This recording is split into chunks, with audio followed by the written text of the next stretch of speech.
What's up, everybody? I'm back with a new reaction video from Echo Chamberlain, and this one is titled The Dating Crisis, Less Trust, Less Sex, Shared Blame.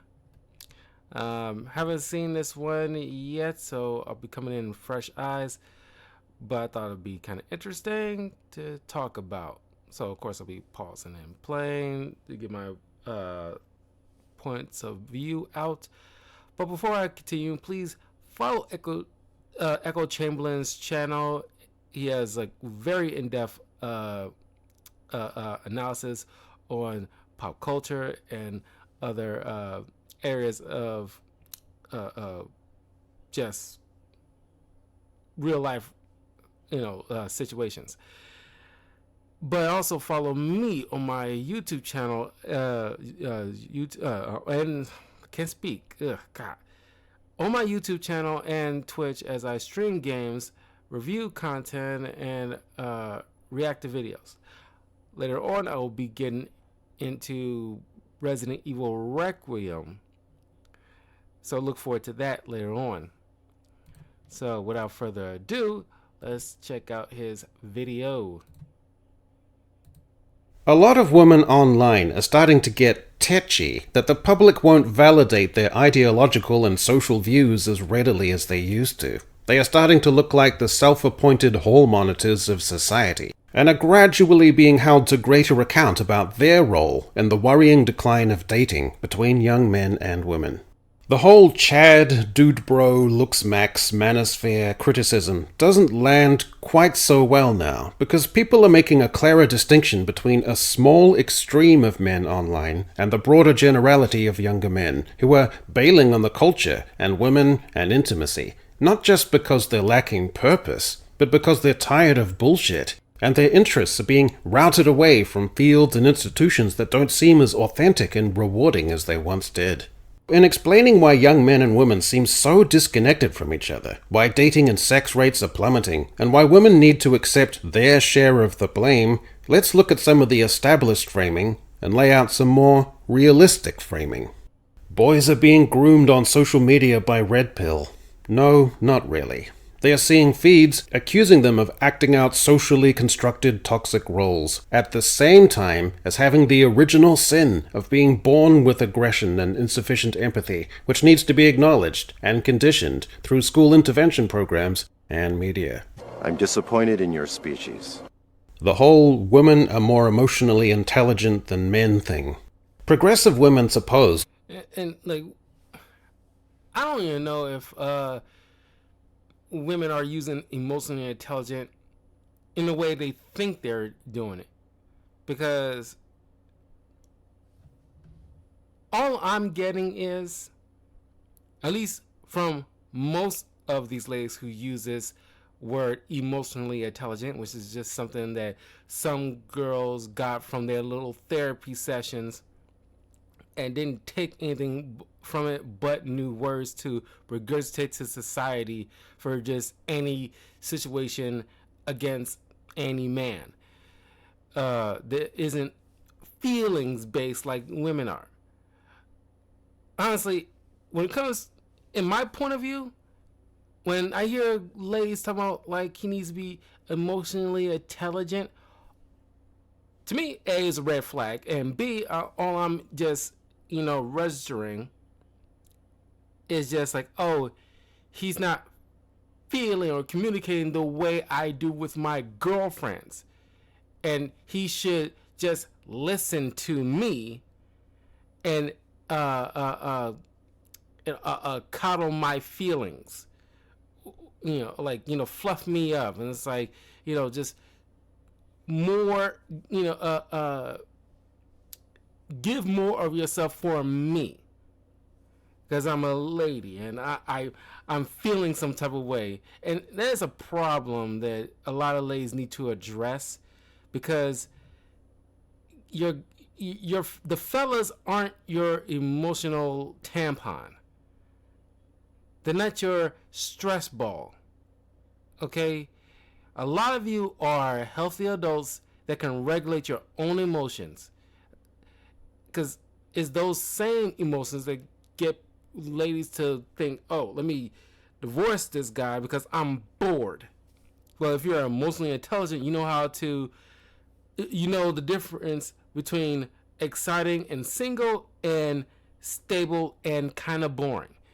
You know, like, you can't always expect, like, oh, this emotional roller coaster, like, all the live long day, and like you communicating with me, and I'm.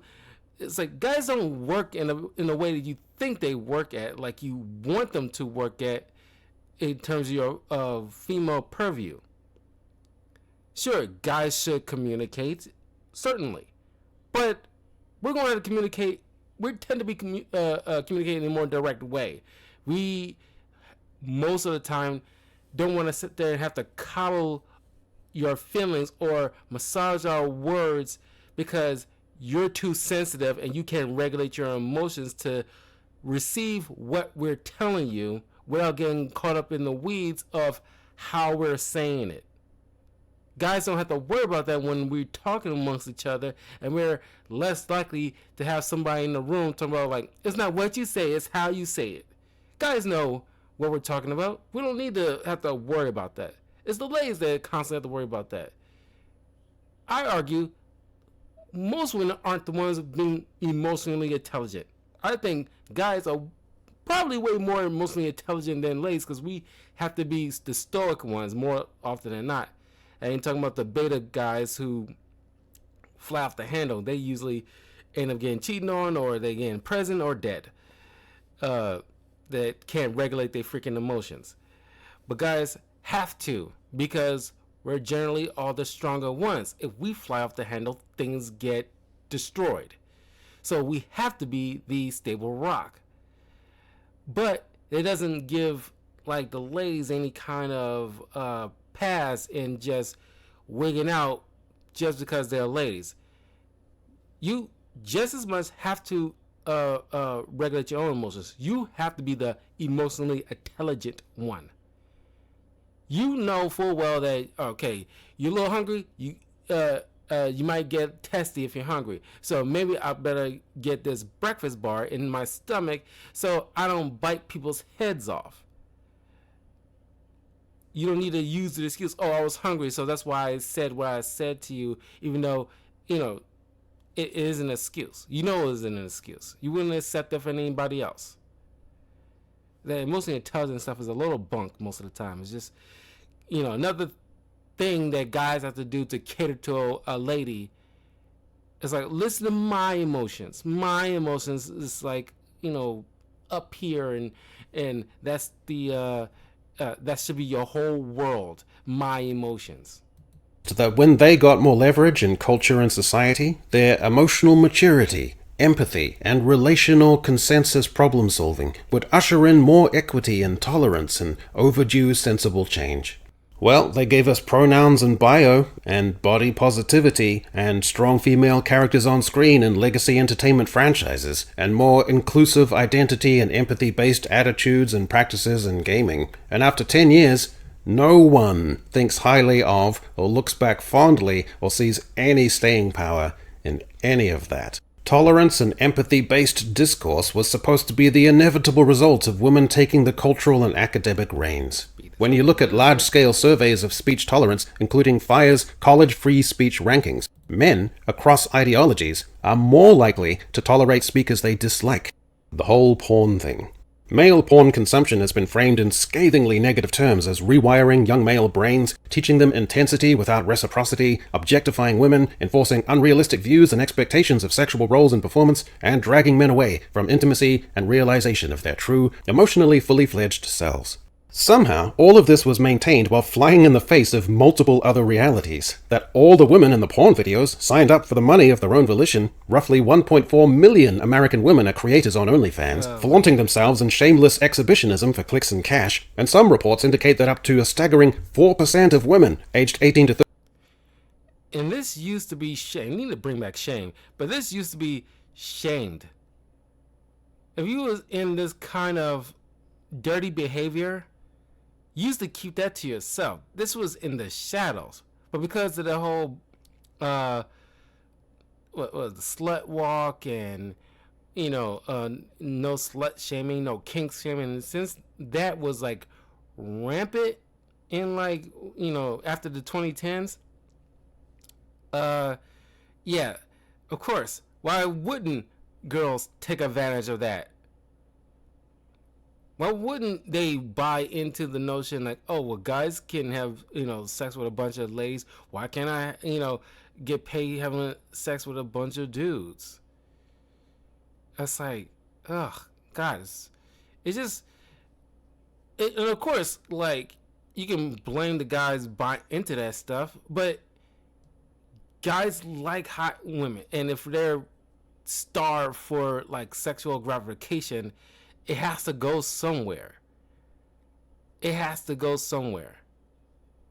It is generally unhealthy. Now, I don't subscribe for guys to be so hooked on the corn. Obviously, that is a bad thing. But it's like, you ladies who get into this kind of field, it's like dangling a raw piece of meat in front of a tiger, and then getting mad at the tiger for biting on it. It's like, what do you think? Like, you expecting the opposite from a tiger when you dangling a raw piece of meat in front of it? You expecting it to choose differently, pray it away, or whatever? It's gonna do what it's gonna do. It's just natural inclination. Guys naturally want to sow their wild oats. We got so much testosterone. We want to get that stuff out. So a lot of ladies take advantage of that. They monetize that. They capitalize off of that need. Of course, if it would be wonderful if that need was neutralized, leaving these ladies destitute because they got nothing to feed off of.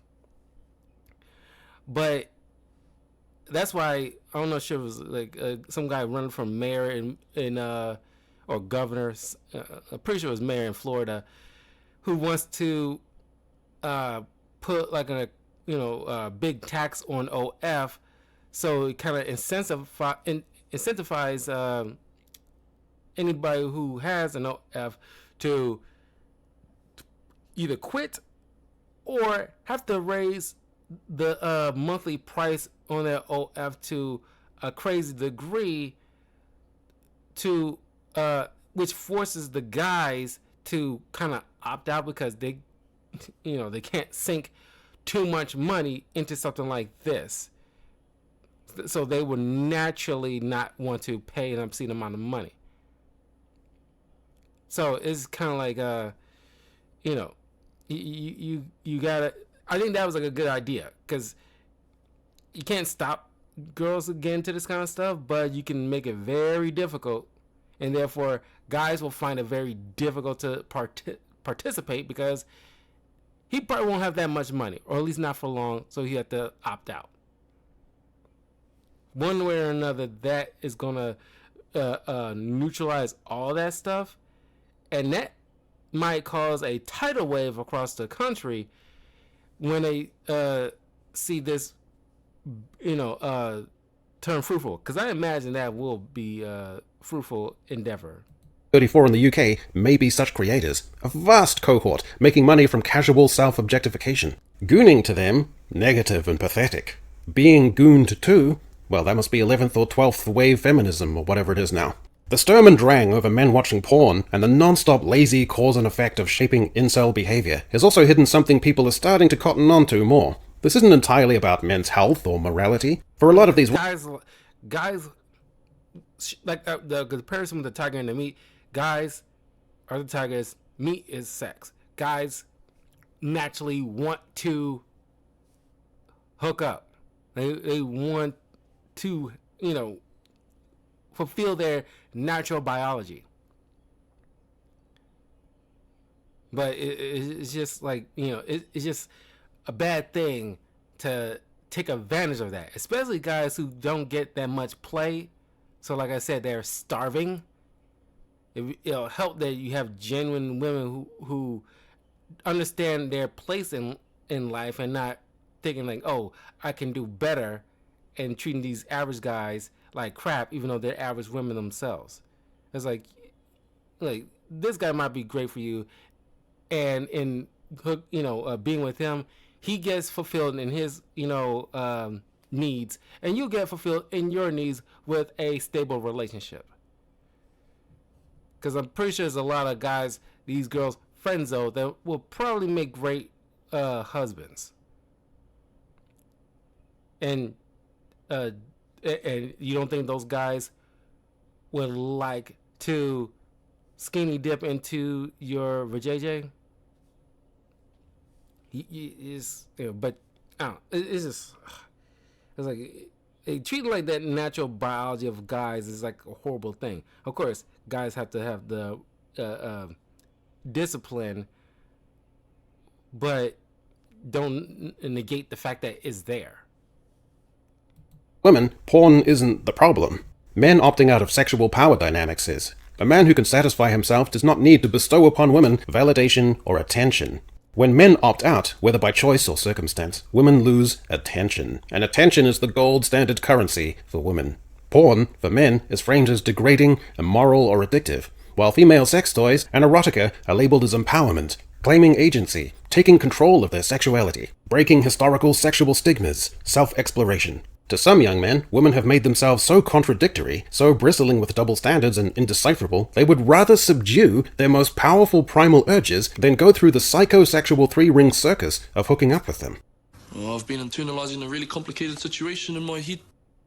The whole women have their shit together and gotten shrewder and more discerning thing. For a lot of women, getting on with things with quiet integrity and resolve, this is clearly true and continues to make the world a better place. But it would be foolish to apply this across the board, and it could be argued that many modern women have maximized at two extremes. At one extreme, women have become more neurotic, more susceptible to anxiety and depression, become more critically self-assessing and ironical, and all sorts of subgenres have sprung up like women's rage and trauma porn. At the other extreme, many modern women are still bought into cultural narratives of sexual and cultural empowerment, not needing a man to feel self-realized, and with scrambled logic that if a handsome, high-value man approaches them in public, that is acceptable, but if an average, low-value man approaches in exactly the same way, that can be contextualized as impinging upon her, when she has a right to be free from pestering in public. When men disengage, he's retreating from intimacy. When women disengage, she's experiencing emotional labor. It seems more understandable, even reasonable, why some young men would opt out or pull back to grind and looksmax until they're ready to enter the marketplace on more favorable terms. Apps create an exclusive mating market. Women see the top 10%. Yeah, ladies need to come together and agree on one solid pathway instead of making double standards, contradictory, thought process. Just, understand that like guys gonna approach you in day-to-day life. Now, he shouldn't be like I don't want to use the word creep, but it's like creeping in a way that it actually is like getting crossing boundaries, getting unnecessary handsy with you, and you don't know him from a can of paint. I'm talking about that level of creepy, not just a normal dude approaching you at the gym. He thinks you look good, and he want to try to ask you out.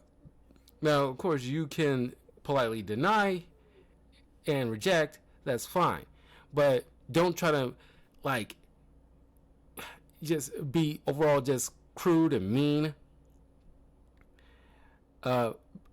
And then all of a sudden, in the same breath, asking for, because they're not honest.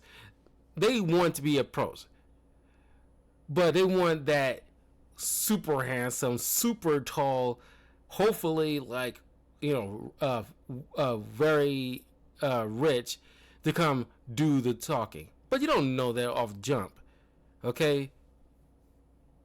And you don't know that super rich guy is gonna actually love you and be monogamous to you, but you just like the perception of it. You like the fantasy of it because you hope that guy will be monogamous only to you, but you get all the benefits coming with being with a guy like that, even though you're not this upper echelon of a woman in a hierarchy of life. You're just an average type of chick, and you think you're better than the average type of guy. Guys understand they're average or above average depending on their lot in life. They don't. They can strive to do better, but they don't complain.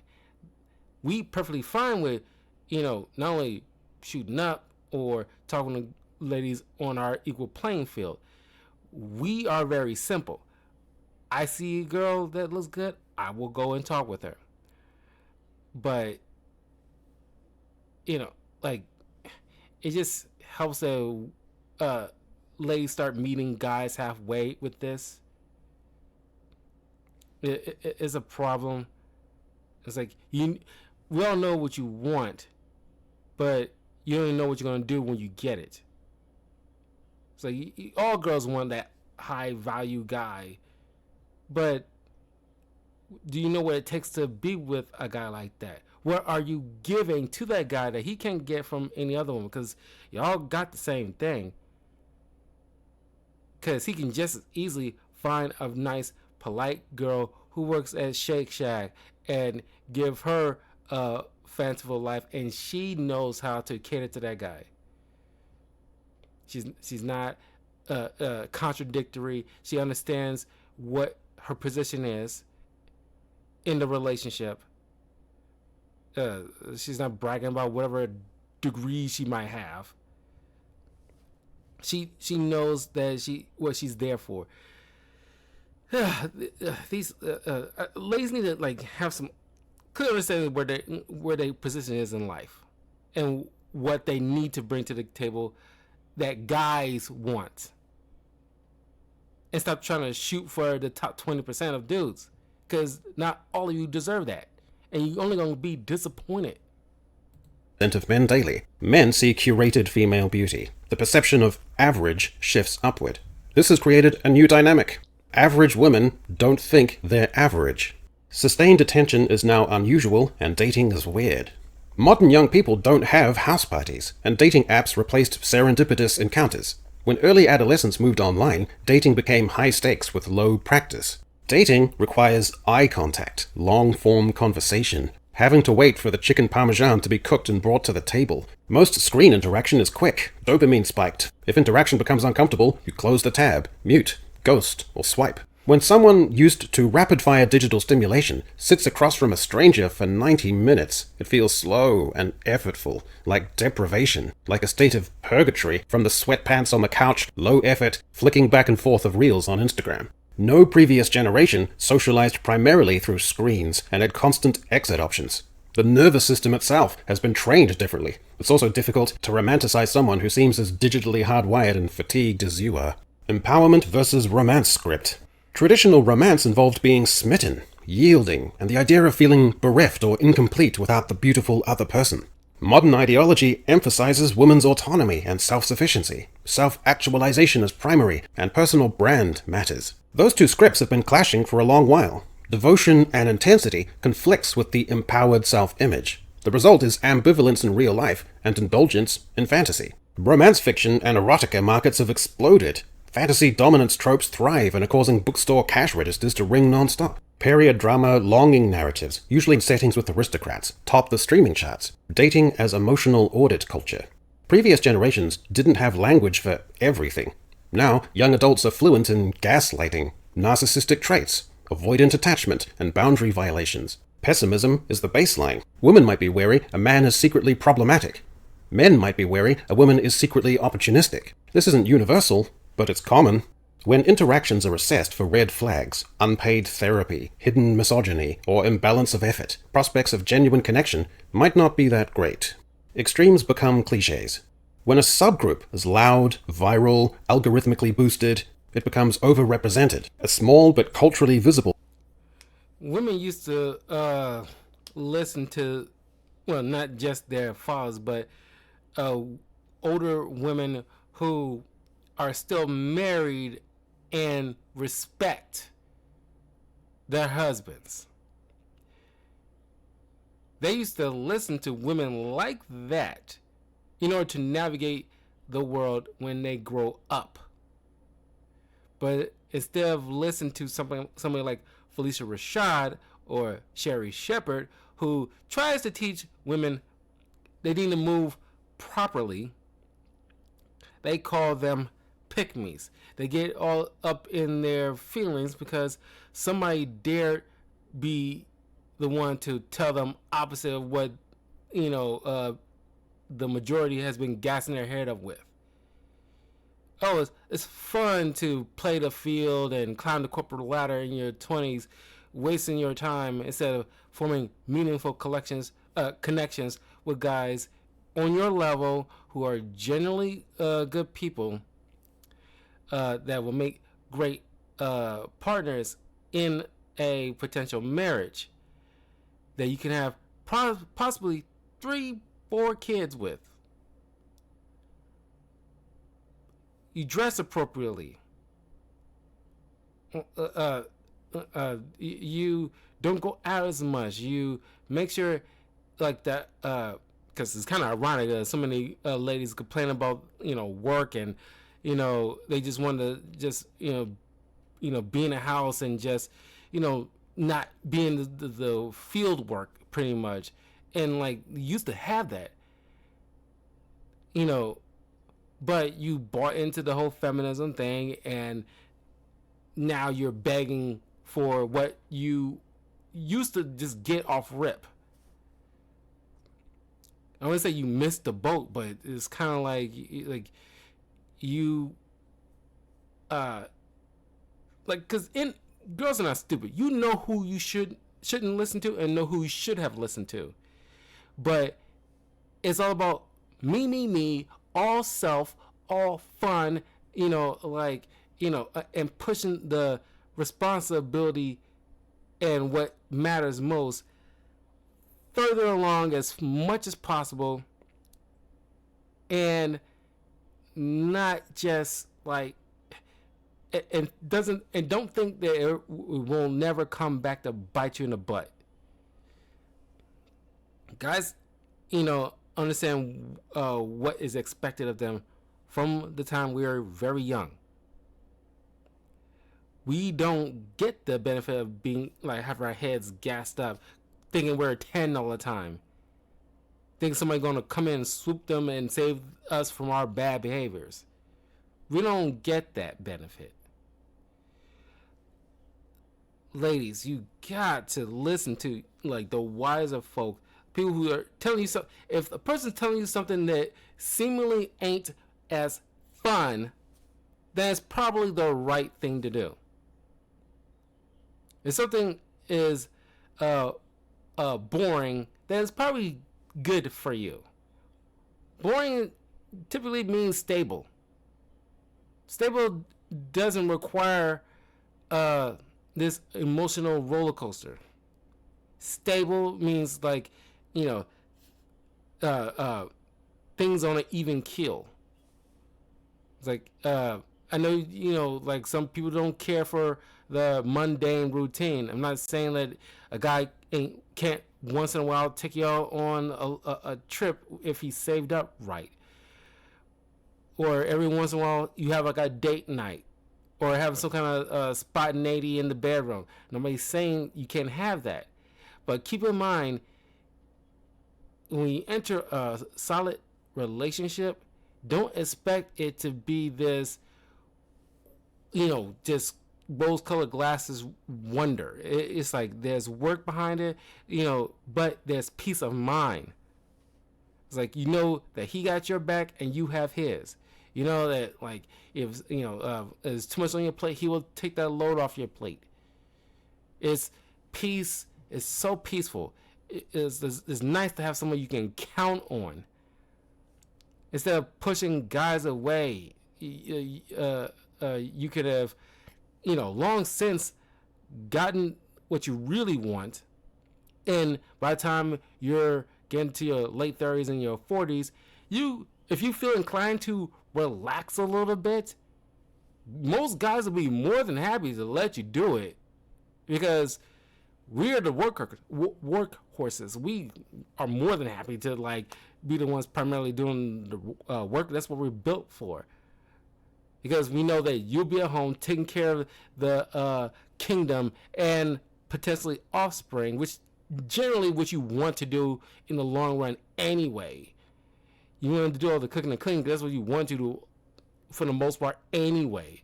You can deny that as much as you want in your 20s, but you know there's plenty of videos where ladies now, in recent days, I've been seeing ladies like, I just want a soft life. Oh, I just want to just, oh, I don't want to work. I'm tired. I don't want, like, it's so, like, I'm tired of my boss. I just want to be home, clean, go on my TikTok. I just want to look after my kids. I just want to take them to school. It's like all the stuff that for the millennia, upon a millennia, women have been doing and was perfectly fine with it until the Gloria Steinem feminism crap came rolling in and uprooted the entire social norms and the nuclear family. And most women bought it wholesale. And now we reached a point where it's waves of regret from a lot of women from different ages. Subset of progressive, hyper-ideological urban women and aggressive, resentful, misogynistic men take up way too much of the discourse. Women see viral misogyny and online harassment. Men see viral man-bashing clips, mockery of masculinity, and ideological moralizing. And honestly, this is like the man-bashing, the just outright misandry. That's like, it will never fly on the reverse. Telling guys that you can see a multitude of videos of women saying with their chest, guys, from birth should be put in prison and prove they're not a danger to women. So they just openly saying that about not only guys, but just young boys, that they need to be put in prison until they prove to women that they're not a danger. That will never fly in the reverse. And what's worse, some mothers who have some chip on their shoulder about guys because one or two guys did them wrong in their youth, they're teaching their young daughters how to, that they should, like, these little bullet points of why they should hate guys. And pretty much like guaranteeing that in the next couple of generations we'll have some group of good chunk of crop of females who are looking at future dudes sideways, because they listen to their moms. Because sometimes they realize, like, oh, my mom was kind of crazy, like I didn't want to listen to that. They typically find out later, but in their adolescence, when their brains are like sponges, they're gonna soak that up, and a good chunk of their teenage years is gonna be man bashing, and they probably won't know why. They just got it from their mom, and what mom says is gospel, until they get a little older and a little wiser, and then come to looking back, and it's like, my mom might have been crazy. Each side internalizes traces of the other's worst representatives. This last point is important because, cathartic as much of my breakdown may be, the reality is most of the world is made up of 5s, 6s, and 7s who are both a bit plump, companionable, trusting, and have fun together, and she does comms and marketing, and he does home installation, and they go to Home Goods and Bed Bath & Beyond on the weekend, and who don't care much about any of this shit, or engage with it online. That's true, but it's also true that inadequately regulated and contested feminist excess in the last decade has real-world consequences for that couple's sons, who are subjected to girl-oriented early learning models, social constructivist attitudes and modules in high school about toxicity and flaws in their gender, and an eventual world of dating that will be a socio-cultural minefield of high-strung behavior and cake-and-eat-it-too feminist expectations. I also want to make it clear that this isn't a conservative call to arms or chastising of liberalism or female empowerment per se. I really enjoy hanging out with conservative-leaning people because they tend to be less neurotic, but they have their fair share of blind spots too. The worst of which might be a sometimes nasty derision of women in their 30s who are fretting or even experiencing real anguish over their winnowing prospects of having kids. The ways in which online discourse aimed at these women has a snarky, stymieing, and sneering know-it-all attitude and judgment, stripped of empathy or nuance, is often repellent to me. You erred. You made your bed, now you have to lie in it, and be an unfulfilled old cat lady. Fuck off with that shit. That said, it's good that the public isn't validating progressive feminist ideological... I mean, yeah, sure. I mean, but the biological clock is a real thing. And, not to say that you should go like, ha ha ha in their face, but it's just like, like you know this. You know this is a thing. I'm not saying you should just date whoever the first guy that, crosses your path in high school or whatever, but have your father or father figure using some discernment, make sure you found like a decent dude early on, in your fertile years, so you can get that, like a family out the way, having a good partner that will look out for you. And then when the kids get a little older, then you can start pursuing your dreams and everything like that, so you can get that stuff out the way. I highly encourage you guys to look up Rachel Wilson. She's very intelligent, and she breaks it down, debunks a lot of the feminist leaders of old, debunks a lot of their history that feminism kind of pushed, thinking like they're so great, but they actually were, corrupt people, not very good people. A couple of them might have been actually racist. That, it's just like, it isn't like truly a pro advocacy for ladies. Look it up. Rachel Wilson, she, in a multitude of videos, breaks down the true history of feminism and the feminist leaders of old. Completely, it'll rock your world completely.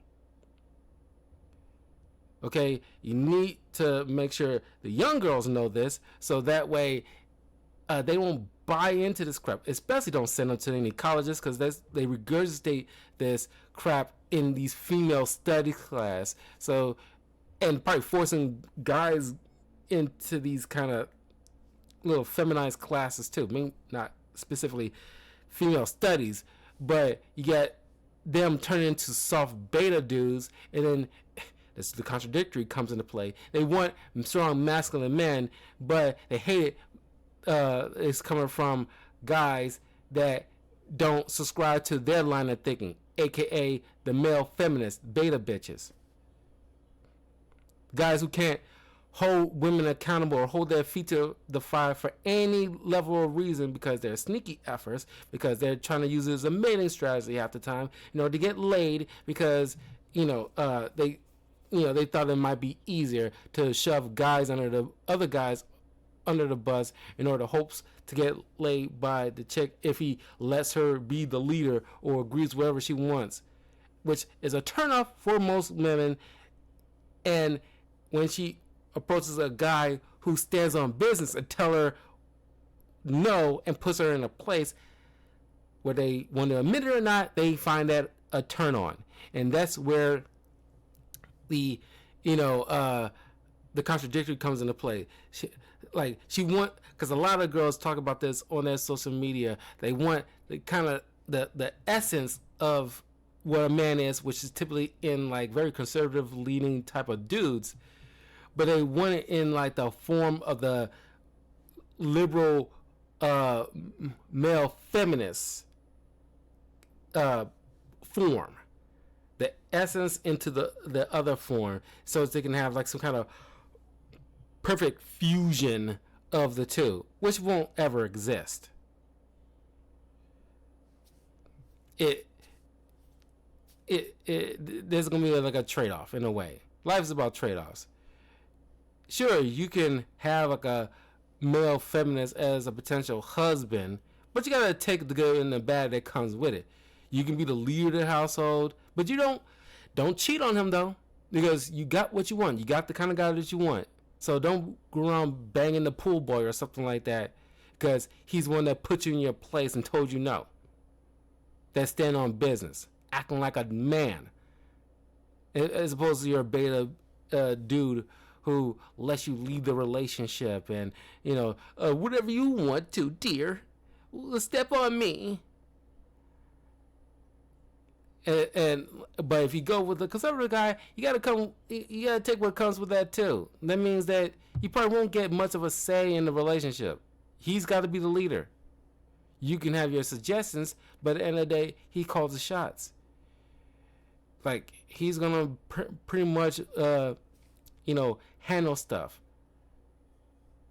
You're gonna probably have to take the back seat on a lot of stuff. You're the helpmate. Sorry, you don't get much of the shine. You get shine by proxy to him. It all depends on the character of the guy, mind you. I'm not saying like he should go with like a jerk, one way or the other. You should not be with a jerk. But if he's got a good character, but he tends to be a little bit conservative, tends to have it his way, and this is what we're going to do, this and that and the third, and he might not tell you why we need to do this or that and the third. You just follow and trust his leadership. You may not like it, but that's where the emotional intelligence comes into play. You have to regulate your own emotions and just trust the fact that he must do it for a good reason. Now, like I said, I highly encourage you to check out Rachel Wilson. She is right on the money. It's like an old school mom that's supposed to be the kind of woman in your life to tell you these things when you're young, so you be properly prepared for it when you get older.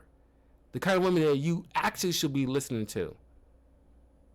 Well, in social you don't have views, to agree in totality, but 90%, 95% of what she says is pretty right on the money and what women should be following. As readily as they used to. And it's no longer straightforward for them to blame men for dating woes and societal ills. People are reassessing the narrative of women thriving and in the ascendancy, while men are lost and falling behind, and are questioning what the primacy of women in certain fields actually means in terms of outcomes and their happiness. Throughout the so-called crisis of masculinity, no one was really sure what emotions to assign to it. Muddled sympathy, some kind of gender schadenfreude, a snippy sense that it's okay for men to be elbowed out of the way for a bit. The completely fair notion that women had borne the brunt of systemic unfairness and are now living more on their own terms and excelling is no longer enough to shield conceited, misandrist rhetoric online from the proper criticism it deserves. This may be a shocking conclusion that rocks you to the core and upsets everything you've ever known or guessed. But men and women are equally to blame for the breakdown in dating and intimacy, and men and women are equally astounding in their characteristics, traits, and capacity for compassion, empathy, and enduring love. By the way, my Substack is now just ticking over 1,000. Yeah. I mean, like I slightly push back on the last point. It wasn't the guys who just changed up the social dynamics and contract between the genders.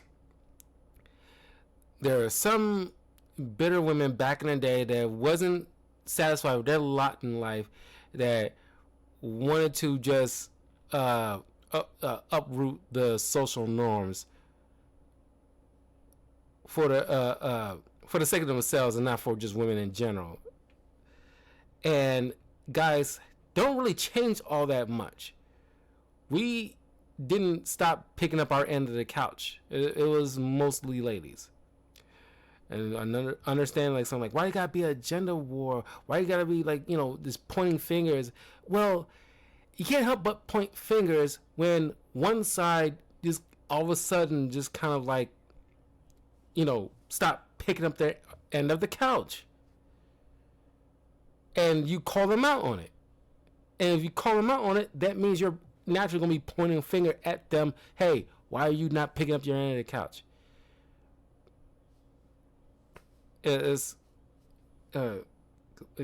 Guys didn't create feminism.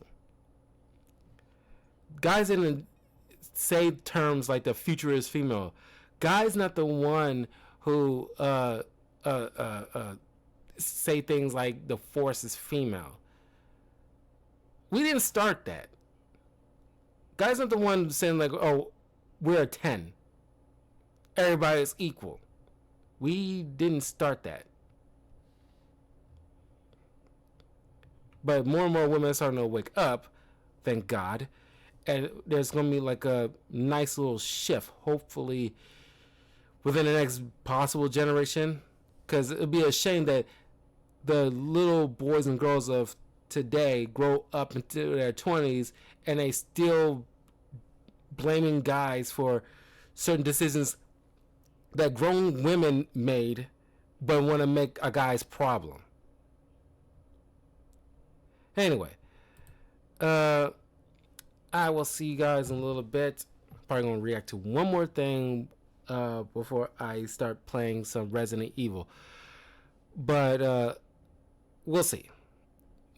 Anyway, leave a comment below and let me know what you guys think. And I will see you guys later. Peace.